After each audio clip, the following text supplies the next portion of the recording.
Estimados estudiantes de la institución educativa Pedro Nolasco, tengan ustedes muy buenas tardes. Les habla el doctor Luis Urbina Jara, ¿no?, a cargo de la asignatura de Historia del Perú.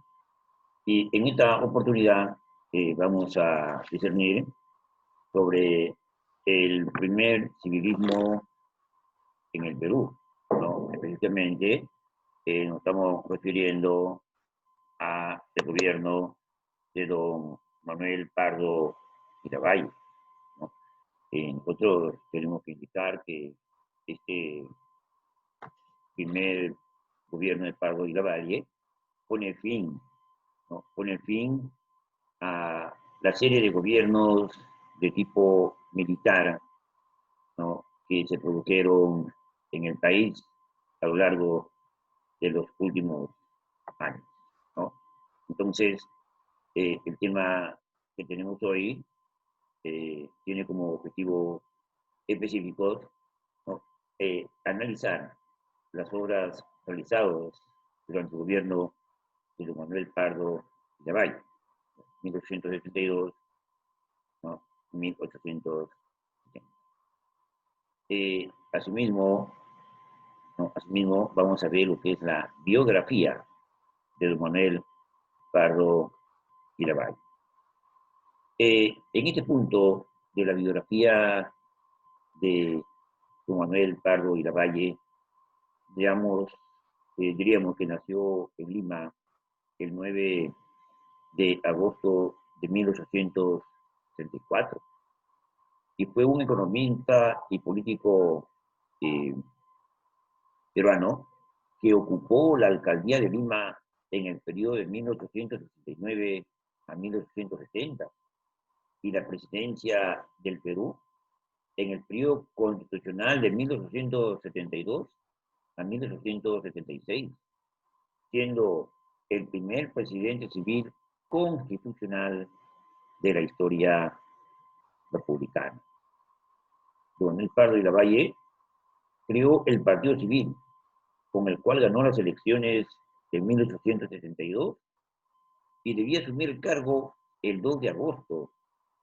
Sin embargo, unos días antes, un grupo de militares liderado por los hermanos Gutiérrez trató de impedir que Pardo tome posesión de la presidencia. Y asimismo, para lograr sus fines, los hermanos Gutiérrez apresaron y asesinaron al presidente saliente don José Balta y Montero, ¿no? Pero esto hizo estallar una rebelión popular, ¿no?, que terminó con la muerte de los Gutiérrez.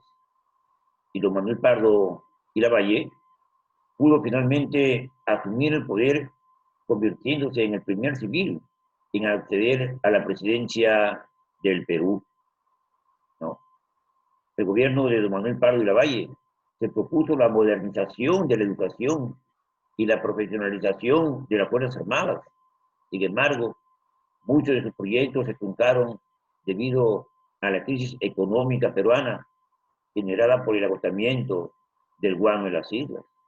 El presidente don Manuel Pardo Lavalle terminó sin problemas su periodo presidencial y entregó el cargo al presidente Mariano Ignacio Prado. O sea, se fue pues una de las primeras etapas, ¿no?, democráticas de Pardo, ¿no?, el primero que se hizo.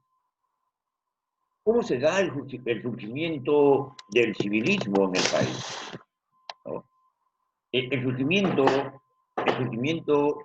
del civilismo en el Perú significó a nivel ideológico, ¿no?, político, la ruptura con el patrimonialismo autoritario, ¿no?, los caudillos militares y la formación de un partido político moderno y pluriclasista. Sin embargo, es preciso señalar los factores que condicionaron de alguna forma, ¿no?, la consolidación del pensamiento de Manuel Pardo en el Partido Civil. Empecemos señalando que en el Perú, de 1845 hasta 1880, la clase dominante sustentó la economía del país a través de las rentas obtenidas por las exportaciones del guano de las islas, ¿no? Y en este sentido, los administradores de este fueron en un inicio empresarios limeños, cuya actitud rentista no permitió incrementar y fortalecer la diversificación económica. Por el contrario, la administración del guano se convirtió en un enclave, ¿no? Los círculos políticos, al ver las ganancias producto de la venta del guano al mercado inglés, desarrollaron un nuevo esquema de gobierno en donde el Estado participaría como un socio de la empresa. Y en ese sentido, dicha intervención del Estado en la gestión del guano permitió la estabilización y la consolidación del aparato estatal. Sin embargo,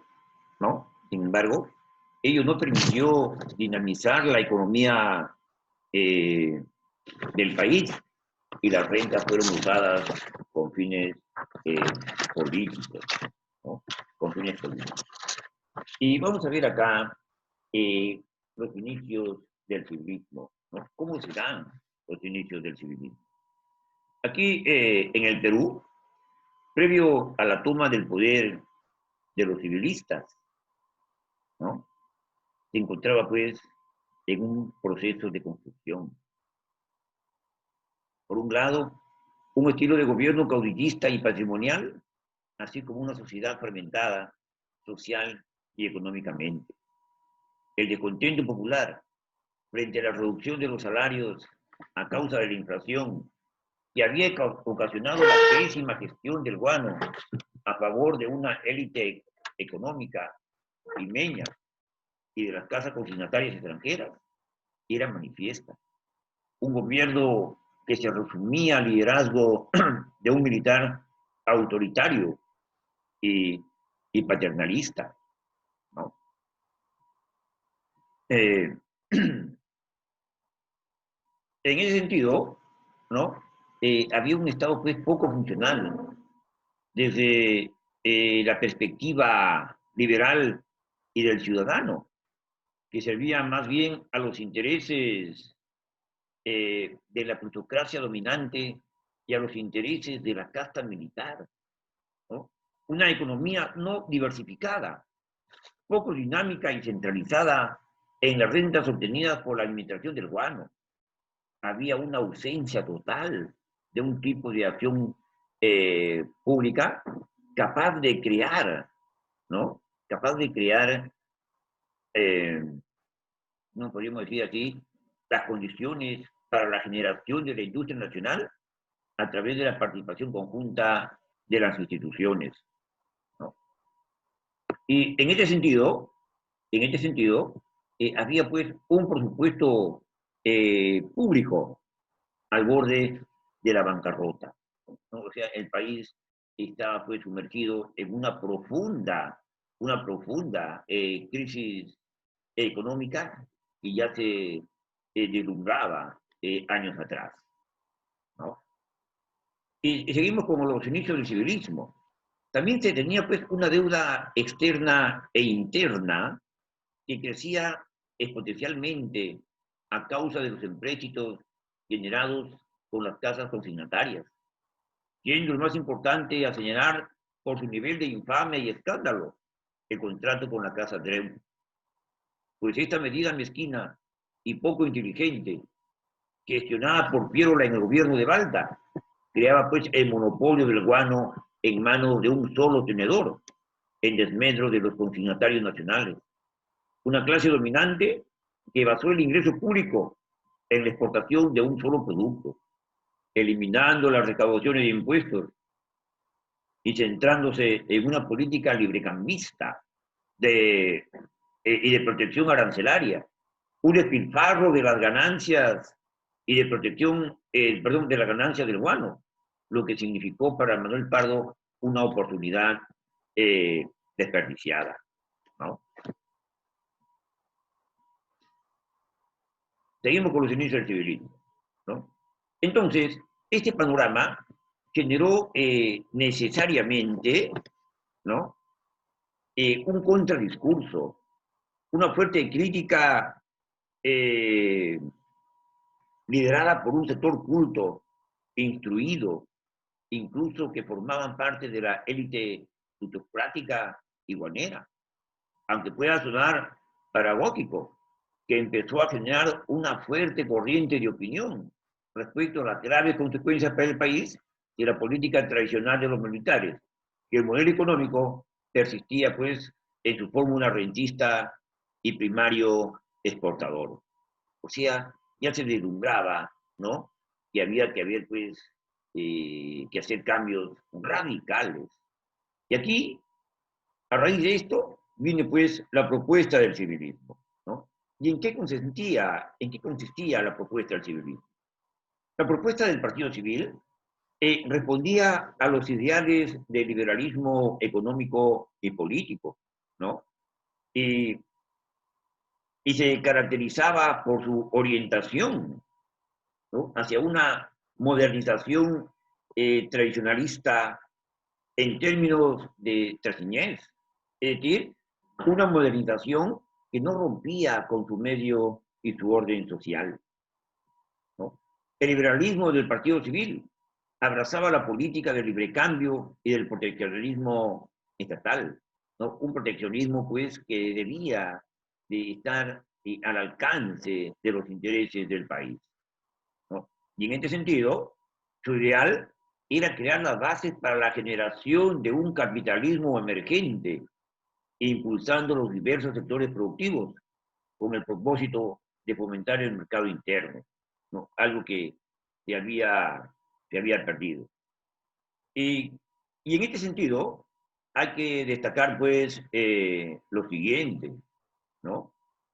La clase que quiere convertirse en dirigente no es de extracción popular, ¿no? Es más bien la propuesta de una emergente burguesía dispuesta a buscar el apoyo en los sectores dinámicos de la sociedad, ¿no? Y esto permitiría que la propuesta de los civilistas entre en contradicción con los intereses de la élite rentista y con las clases populares, pues estos últimos percibían el proyecto civilista como jerárquico, orientado a enriquecer a una nueva clase social. Y pese a dichas contradicciones, los civilistas desarrollan una propuesta sólida, bajo argumentos doctrinarios, ¿no? Que se basaban en el liberalismo político y económico, configurando de esta manera el primer partido político moderno de la historia del Perú. Y aquí vemos lo que, jóvenes, la ideología del civilismo, ¿no? ¿Cuál era la ideología del civilismo? ¿O qué pretendía, ¿no? El civilismo con esta ideología, ¿no? La idea de los fundadores del civilismo era convocar a los sectores laboriosos que estaban comprometidos con la modernización del país, y el trabajo que realizaron los fundadores fue interesante porque desde un principio trataron de captar militantes en las diversas esferas sociales, nucleándolos, ¿no? En una especie de células llamadas esferas, es decir, pequeños grupos de adherentes identificados con razones profesionales, geográficas, ¿no? Y hasta familiares.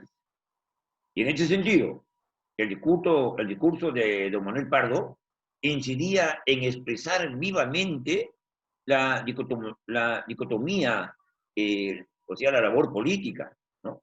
Y esta búsqueda de la polarización posicionaba una nueva racionalidad política, y la racionalidad política de los capitalistas emergentes y liberales en contra del enemigo natural, que era la clase dominante rentista, en colusión con el caudillismo militar. Y a esa clase apuntaba la ideología del civilismo, ¿no? En tratar, pues, de imponerse sobre ella, ¿no? Y sobre todo, en busca del bienestar de la nación. Entonces, la palabra labor, ¿no? La palabra labor tenía en el discurso civilista un significado potente, pues ella representaba la imagen de un hombre laborioso, el hombre ligado a la producción, mientras que la palabra política representaba pues el tradicionalismo militar, ¿no? Y a la clase rentista, ¿no?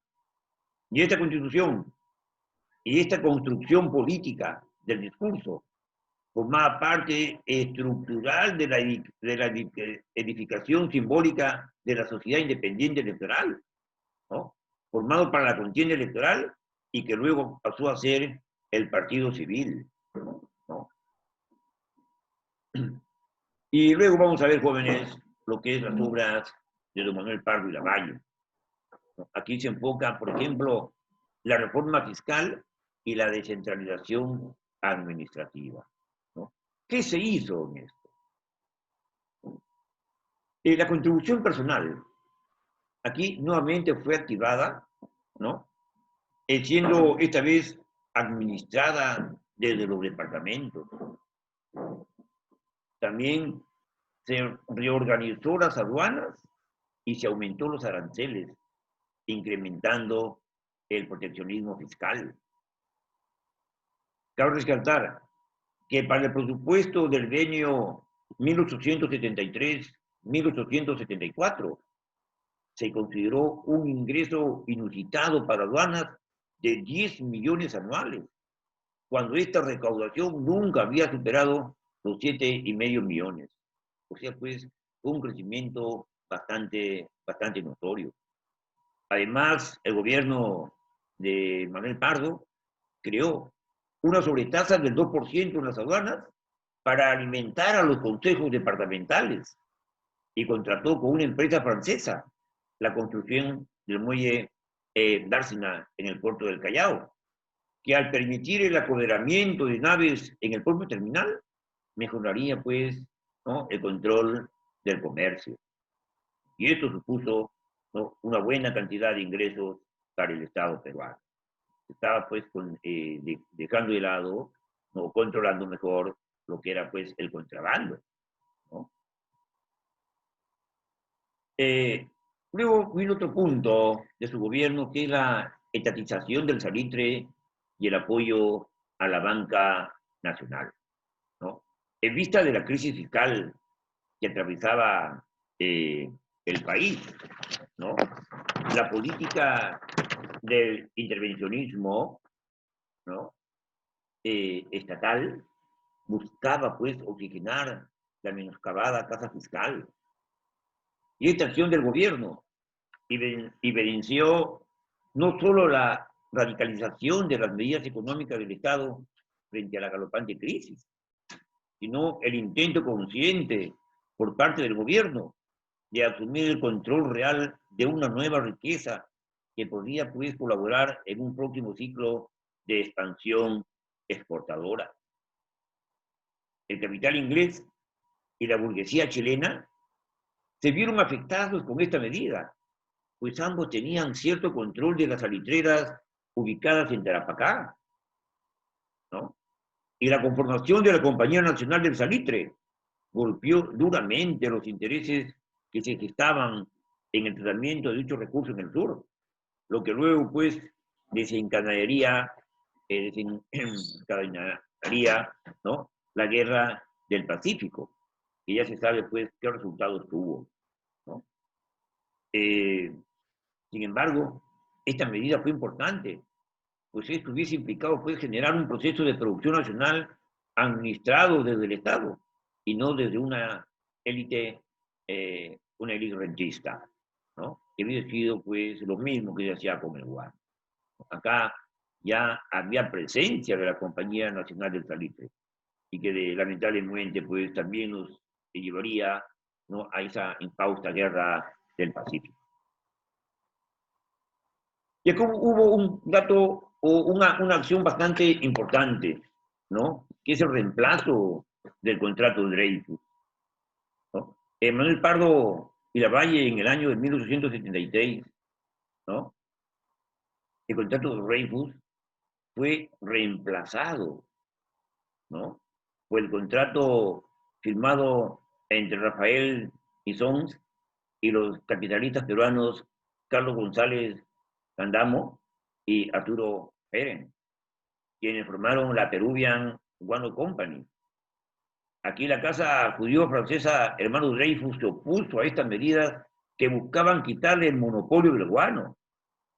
El conflicto con la casa de los hermanos Dreyfus acentuó la incapacidad de Lima para cubrir el servicio de la deuda externa, lo que significaba pues un cese de pagos de facto, que afectó pues el crédito del país en el extranjero. Estos hechos ocurrieron en medio de una recesión internacional e intensificaron la crisis monetaria y económica del país, ¿no? Eso fue pues un duro golpe para el Estado peruano. Y en el aspecto educativo, el gobierno de Pardo buscaba formar identidades colectivas, ¿no?, implementar mecanismos de homogenización cultural desde las perspectivas del ciudadano republicano.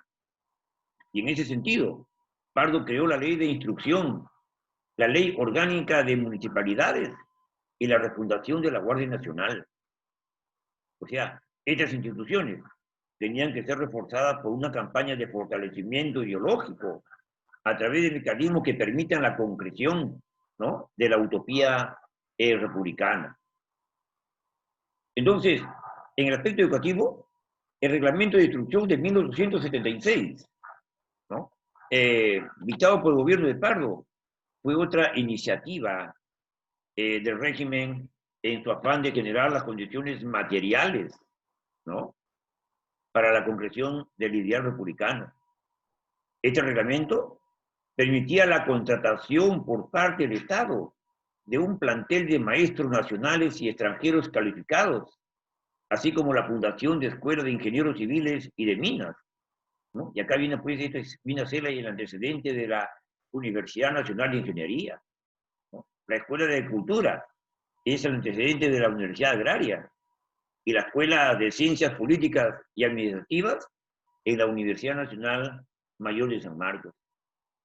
Y muchos intelectuales dedicados a la tarea magisterial se comprometieron con esta tarea de crear conciencia nacional e inculcar los ideales de la República a las nuevas generaciones. Y aquí en el aspecto educativo también fue creada pues la Escuela de Bellas Artes y la Escuela Normal de San Pedro, que formaba a las mujeres en la carrera magisterial. Y seguimos con el aspecto educativo. En este contexto, la obra publicada en 1874 por la Secretaría de Educación para las Escuelas Primarias, ¿no?, o sea, el Catecismo Civil de los Deberes y Derechos del Ciudadano, cobró pues un interés y mucho significado para el proceso que iba implementando el civilismo, ¿no? Es importante resaltar también que la ideología ciudadana no se limitó en el espacio urbano. La Resolución Suprema del 13 de marzo de 1872 dictaminó que la gramática en el diccionario español-quechua y el quechua-español, compuesto por el peruano José Anchorena, tuviera pues una difusión de carácter nacional, ¿no? Y finalmente, jóvenes, se viene este aspecto también de la Guardia Nacional, ¿no? ¿Qué pasaba con la Guardia Nacional, ¿no? La Guardia Nacional, que fue fundada en 1872, ¿no?, en la administración civilista, era considerada por Pardo como el partido armado, ¿no?, una especie de respaldo. Y esta institución armada cumplió importantes funciones políticas, Y por esa razón, los nombramientos de los jefes de la misma fueron hechos directamente por el gobierno. Y de esta manera, Pardo empezó con el proceso de la especialización de las Fuerzas Armadas. Estos jóvenes ha sido pues el tema del día de hoy, ¿no? Agradecemos por su atención, ¿no? Y esperamos pues que esto haya sido del interés de todos ustedes. Muchas gracias, mis estimados estudiantes, ¿no? Y vamos a empezar a hacer, ¿no? Las preguntas de rigor para luego hacer el consolidado de este tema. Muchas gracias. Permiso.